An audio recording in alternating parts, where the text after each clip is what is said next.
Baik, Assalamualaikum warahmatullahi wabarakatuh.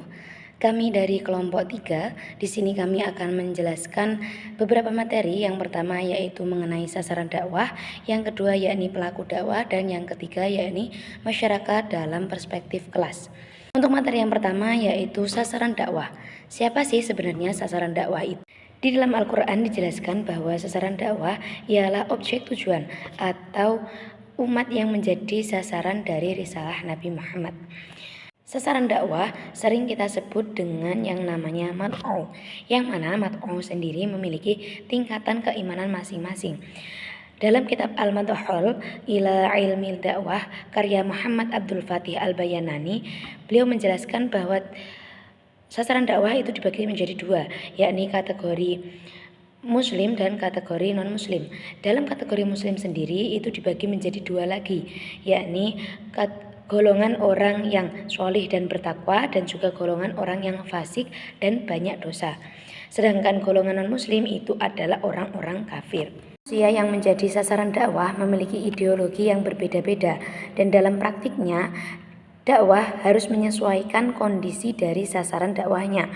Di antaranya yang pertama yaitu sasaran dakwah yang menyangkut masyarakat dari segi sosiologis, seperti meliputi masyarakat terpencil, masyarakat desa, masyarakat kota, dan masyarakat di daerah marginal. Yang kedua yaitu sasaran yang menyangkut golongan masyarakat, dilihat dari struktur kelembagaan seperti masyarakat desa, pemerintahan, dan juga keluarga. Yang ketiga yaitu sasaran yang menyangkut masyarakat dilihat dari usianya, meliputi anak-anak, remaja, dan orang tua. Yang ketiga yaitu sasaran yang menyangkut golongan masyarakat sesuai dengan sosial budaya, seperti priayi, abangan, dan juga sah. Kelima yakni sasaran yang dilihat dari tingkat hidup sosial ekonomisnya, yakni orang kaya, menengah, dan juga orang miskin. Yang terakhir yakni sasaran dakwah yang menyangkut dengan profesi masyarakatnya, seperti yang terakhir yaitu sasaran dakwah yang menyangkut pada profesi masyarakatnya, seperti petani, pedagang, seniman, buruh, dan pegawai negeri. Selanjutnya yakni pelaku dakwah. Karena yang tadi kita sudah belajar mengenai sasaran dakwah, untuk selanjutnya yakni pelaku dakwah. Siapa sih sebenarnya pelaku dakwah itu? Oke, pelaku dakwah biasa kita sebut dengan sebutan dai, yang mana adalah orang yang menyampaikan dakwah baik lewat ucapan, perbuatan, maupun tulisan yang bisa dilakukan sendiri, kelompok, maupun organisasi. Menurut Nasruddin Latif, dai adalah muslim atau muslimah yang menjadikan dakwah sebagai tujuan utama untuk mengajak, memberi pengajaran, dan juga menjelaskan mengenai ajaran agama Islam kepada masyarakat. Untuk selanjutnya yakni citra ideal seorang dai. Jadi, untuk menjadi seorang dai, kalian harus memenuhi beberapa citra ideal seorang dai. Karena apa? Agar kalian itu ketika menjadi dai bisa dianut oleh masyarakat atau sasaran dakwah kalian. Jadi, untuk citra ideal seorang dai yang pertama ada ciri keagamaan. Seorang dai perlu memiliki ilmu yang kuat, keterampilan yang baik, dan kemampuan manajemen yang teratur agar dakwah bisa disampaikan dengan benar, menarik, dan juga efektif. Yang kedua yaitu ciri keilmuan. Jadi seorang dai dilihat dari ilmu, keahlian, dan keterampilan yang baik, dan didukung oleh pendidikan dan juga pelatihan. Yang ketiga yaitu ciri motivasi.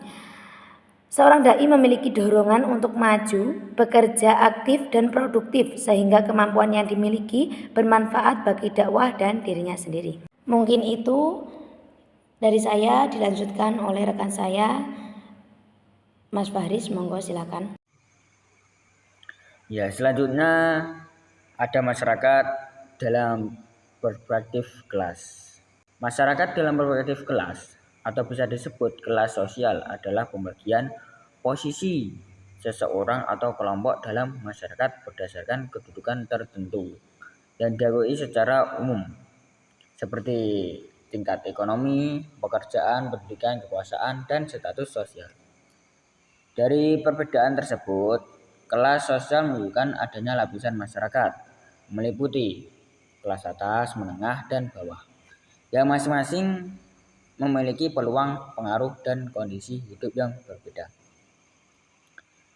Dari adanya perbedaan kelas sosial tersebut, maka akan berpengaruh pada beberapa hal yang diantaranya: 1.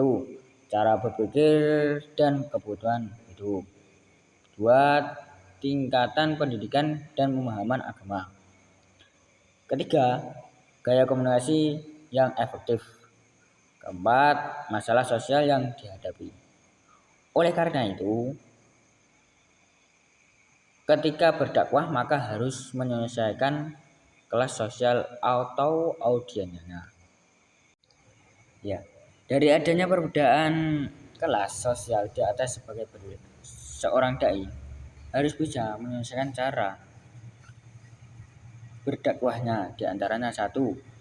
Pada kelas bawah, dakwah sebaiknya menggunakan bahasa yang sederhana dan disertai kepedulian sosial, bantuan, pemberdayaan ekonomi, sehingga dakwah tidak hanya memberi nasihat tetapi juga solusi nyata bagi kehidupan mereka.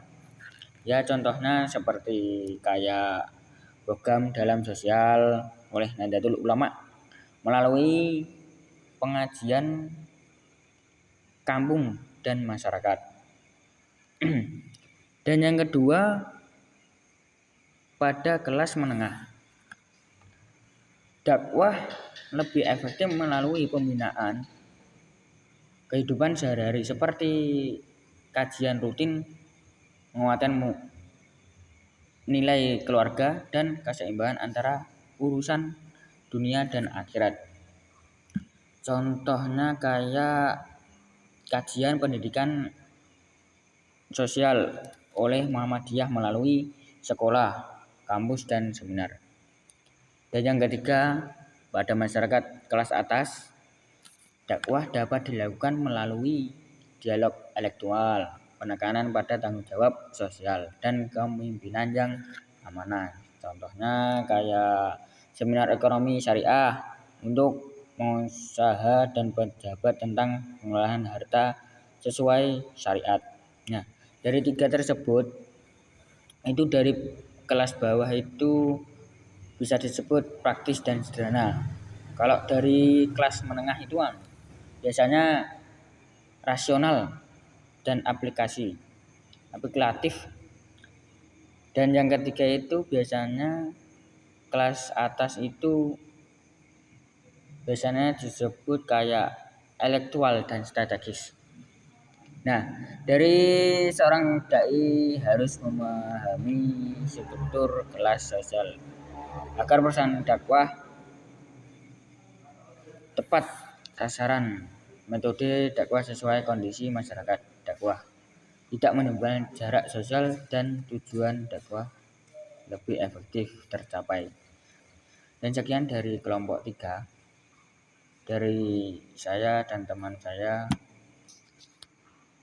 Mohon maaf sebesar-besarnya. Wassalamualaikum warahmatullahi wabarakatuh.